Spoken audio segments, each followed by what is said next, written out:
Assalamualaikum warahmatullahi wabarakatuh. Selamat pagi. Salam sehat semuanya anak-anakku.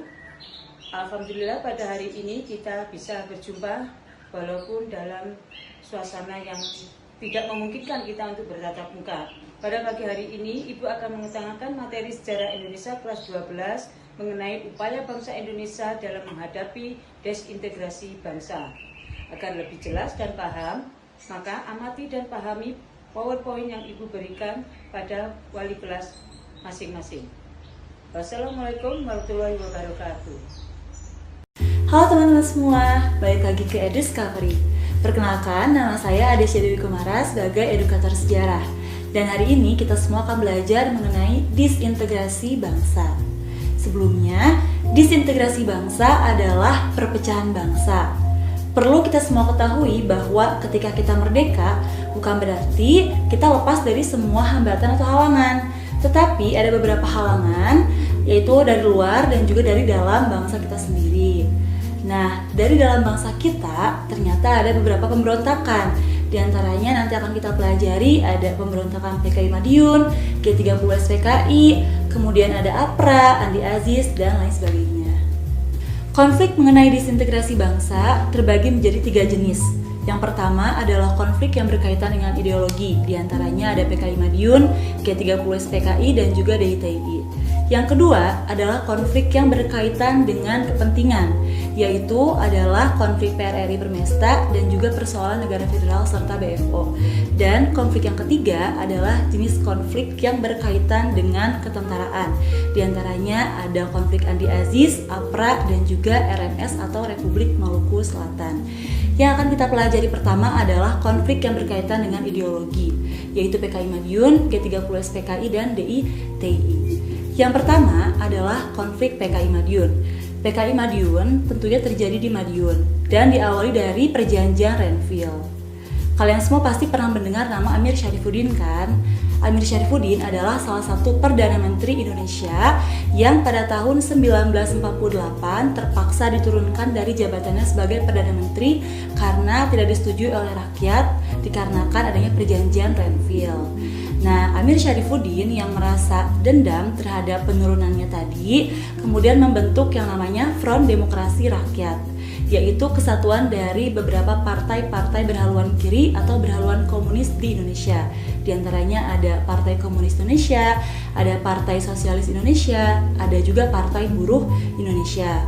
Selanjutnya, tidak hanya Amir Syarifuddin, ternyata Musso, seorang tokoh PKI yang lama menetap di Moskow, pulang ke Indonesia pada tanggal 11 Agustus 1948 dan dia langsung menyatakan diri bergabung dengan FDR pimpinannya Amir Syarifuddin. Setelah itu mereka berdua pun berencana untuk mencapai tujuannya masing-masing, di mana Amir Syarifuddin merencanakan penurunan terhadap Kabinet Hatta dan Musso merencanakan membentuk negara sosialis Indonesia yang berpusatnya di Madiun. Nah, Musso akhirnya memproklamirkan berdirinya Republik Soviet Indonesia dengan pusatnya di Madiun pada tanggal 18 September 1948. Ketika terjadi proklamasi tersebut, tentunya pemerintah RI berusaha menumpas pemberontakan yang terjadi di Madiun dengan cara mengirimkan pasukan tentara ke Madiun. Terjadilah pertempuran di Madiun yang akhirnya Amir Syarifuddin berhasil ditangkap. Kemudian Musso berhasil tertembak mati dan sisa dari pasukan PKI yang ada yang ditangkap dan ada juga yang kabur ke daerah Kediri. Nah, di antara pasukannya PKI yang kabur itu ada Dien Aidit dan juga ada Lukman yang nantinya akan berinisiatif dan memimpin pemberontakan pada peristiwa G30 SPKI. Pemberontakan yang kedua adalah pemberontakan DITI, yaitu singkatan dari Darul Islam Tentara Islam Indonesia. Nah, pemberontakan DITI ini terjadi di beberapa daerah di Indonesia. Di antaranya ada di Jawa Barat, di Jawa Tengah, Sulawesi Selatan, Kalimantan Selatan, dan juga ada di Aceh. Tetapi yang paling pertama, DITI ini terjadi di Jawa Barat.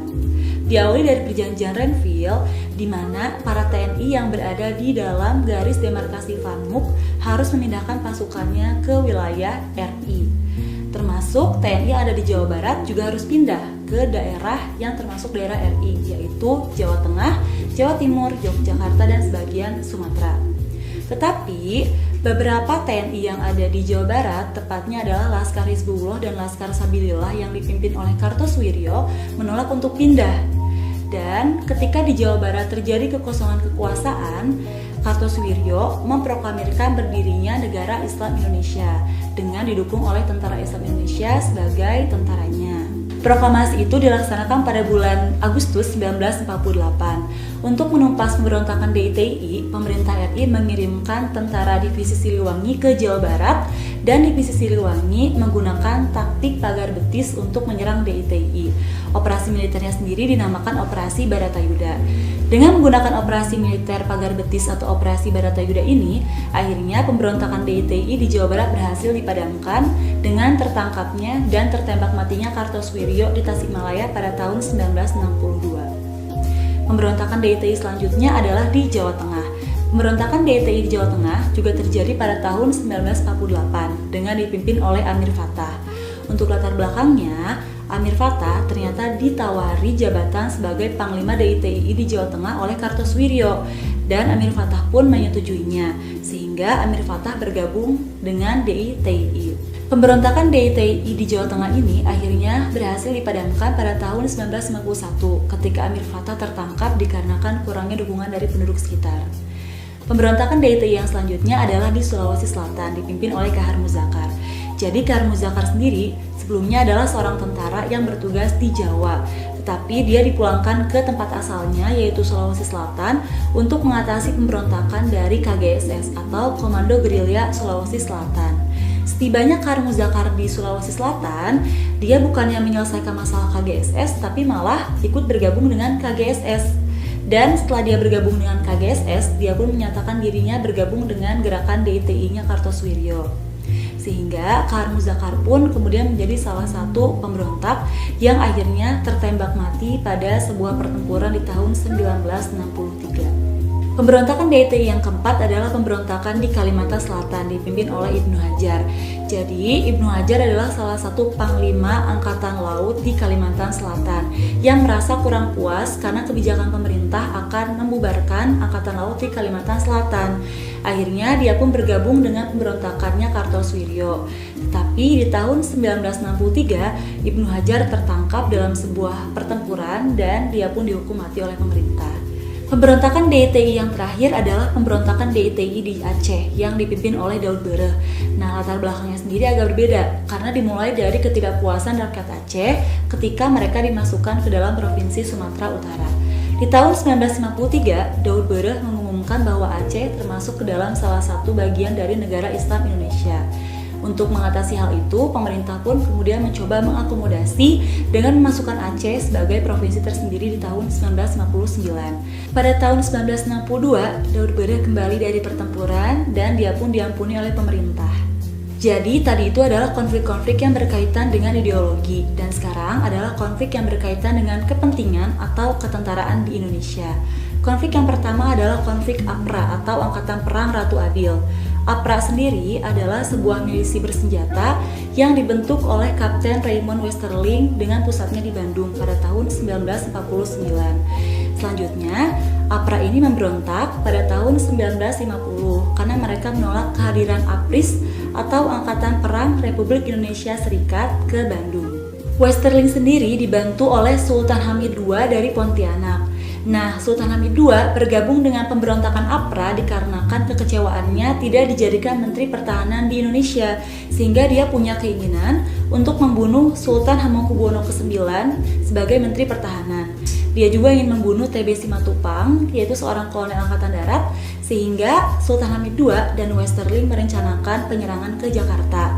Tetapi penyerangan ini gagal. Akhirnya Westerling kabur ke Belanda dan Sultan Hamid II pun ditangkap dan dijatuhi hukuman mati oleh Presiden RI. Selanjutnya adalah pemberontakan Andi Aziz. Pemberontakan Andi Aziz adalah sebuah pemberontakan yang terjadi di Makassar dan masih di tahun yang sama, 1950. Latar belakangnya pun sama, yaitu karena Andi Aziz, seorang kolonel angkatan perangnya Belanda yaitu Kenil, menolak datangnya angkatan perang RIS atau APRIS ke daerah Makassar, sehingga dia melakukan pemberontakan dengan menculik beberapa panglima APRIS di Makassar. Pemerintah mencoba mengakomodasi keinginan Andi Aziz dengan memberikan Andi Aziz toleransi untuk melapor ke Jakarta dalam tenggang waktu 4 kali 24 jam atau 4 hari. Tetapi selama 4 hari tersebut Andi Aziz tidak melakukan apa-apa dan dia malah terlambat untuk melapor ke Jakarta. Sehingga setibanya Andi Aziz di Jakarta, dia langsung ditangkap oleh pemerintah dan langsung diadili. Pemberontakan yang selanjutnya adalah pemberontakan RMS atau Republik Maluku Selatan. Republik Maluku Selatan adalah sebuah negara baru yang diproklamirkan oleh Sumokil, mantan Jaksa Agung Negara Indonesia Timur pada tanggal 1 April 1950. Tujuannya sendiri adalah untuk memisahkan Maluku dari Republik Indonesia dan membuat pemerintahan sendiri di Maluku. Selanjutnya, pemerintah mencoba berunding dengan Sumokil dengan mengirimkan Dr. J. Leimena ke Maluku. Tetapi perundingan gagal, sehingga pemerintah pun harus melalui jalan militer untuk menumpas pemberontakan. Dikirimlah Alex Kawilarang ke Maluku, yang akhirnya pada tahun 1963, Alex Kawilarang beserta pasukannya berhasil menangkap Sumokil di Pulau Seram. Sumokil pun kemudian dijatuhi hukuman mati. Nah, sekarang kita akan mempelajari pemberontakan atau konflik yang berkaitan dengan kenegaraan atau pemerintahan. Yang pertama adalah konflik PRRI Permesta. PRRI Permesta adalah sebuah gerakan yang terjadi di Sulawesi dan Sumatera dikarenakan adanya ketidakpuasan dari tubuh Angkatan Darat mengenai kesejahteraan Angkatan Darat yang berada di Sumatera dan Sulawesi. Mereka menganggap bahwa kesejahteraan tentara di Jawa jauh lebih sejahtera dan jauh lebih makmur dibandingkan dengan tentara di Sulawesi dan di Sumatera. Akhirnya, mereka mendirikan beberapa dewan-dewan sendiri. Di antaranya ada Dewan Benteng, Dewan Gajah, Dewan Manguni, dan Dewan Garuda. Dewan-dewan yang tadi itu bertugas untuk merebut pemerintahan di daerahnya masing-masing. Seperti contohnya, Dewan Banteng harus merebut pemerintahan di Sumatera Barat. Kemudian Dewan Gajah harus merebut pemerintahan di Sumatera Utara. Pada tanggal 15 Februari 1958, Ahmad Hussein menyatukan dewan-dewan yang tadi dalam sebuah pemberontakan yaitu PRRI, dan dirinya mengultimatum pemerintah pusat serta mengatakan bahwa telah dibentuknya pemberontakan atau Pemerintahan Revolusioner Republik Indonesia, disingkat PRRI. Selanjutnya, berita mengenai adanya PRRI menyebar ke daerah Sulawesi yang lainnya, sehingga di Sulawesi muncul juga gerakan Permesta yang merupakan gerakan dukungan terhadap PRRI. Operasi militer pun langsung dijalankan, dan di tahun yang sama yaitu tahun 1958 pemberontakan pun berhasil dipadamkan. Nah, sekian pembelajaran kita hari ini mengenai disintegrasi bangsa. Dadah. Wassalamualaikum warahmatullahi wabarakatuh.